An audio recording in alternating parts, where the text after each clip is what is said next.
You know, one day, someone who looks exactly like you is going to take their very last breath. And the world, well, it's just going to keep spinning. It's a heavy thought, right?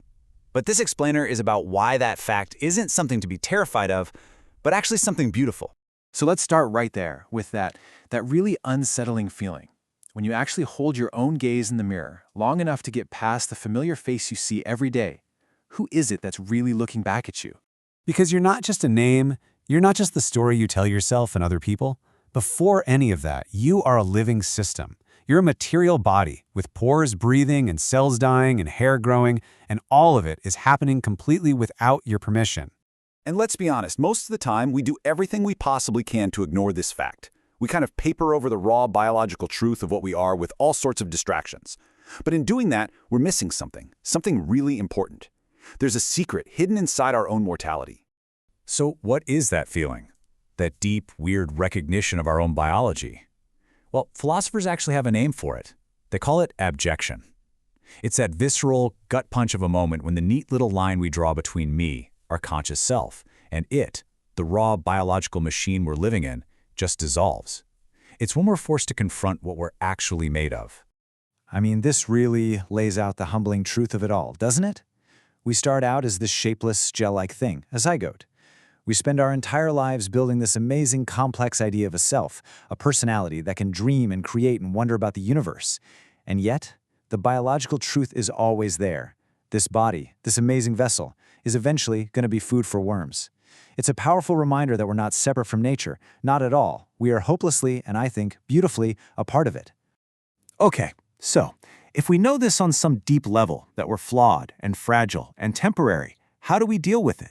Well, for most of us, we cope by building ourselves a kind of prison. And this prison has a name. Sociologists call it the looking glass self. It's basically a coping mechanism that comes directly from being terrified of our own impermanence. See, instead of facing our true fragile nature, we just shift our focus outward. We become obsessed not with who we actually are, but with how we think we look to everybody else.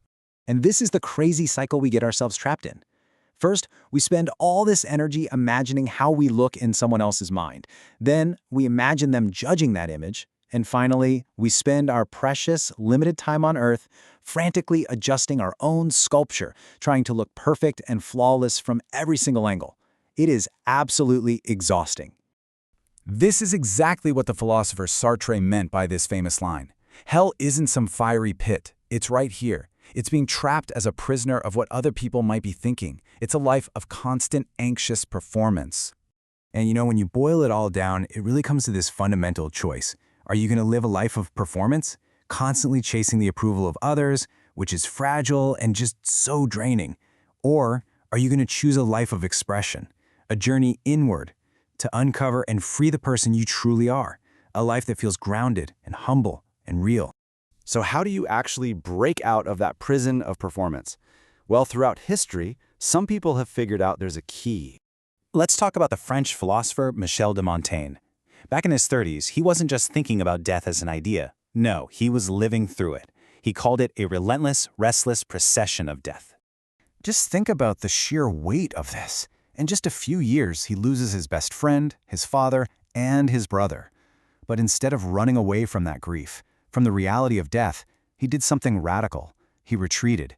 He went up into a tower in his castle to study the only subject he felt he had left, himself. And from that solitude, he came to this incredible realization. Now, this doesn't mean being morbid or obsessed with the end. Learning how to die isn't about planning a funeral. It's about learning how to accept the fundamental truth of your own life. And here it is. This is the secret. The moment you truly, deeply accept that you are temporary, that you are a work in progress, the frantic need to perform for everyone else it falls away. The social pressure just loses its grip on you.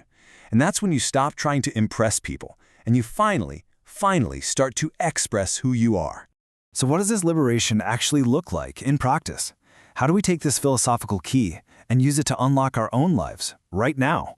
Well, let's look at someone who really put this philosophy into action, Henry David Thoreau.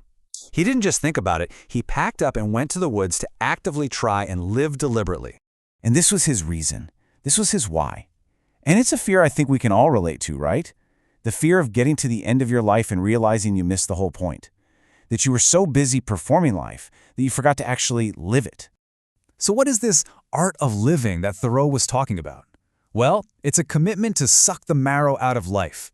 It means putting your own authenticity first, before what anyone else thinks.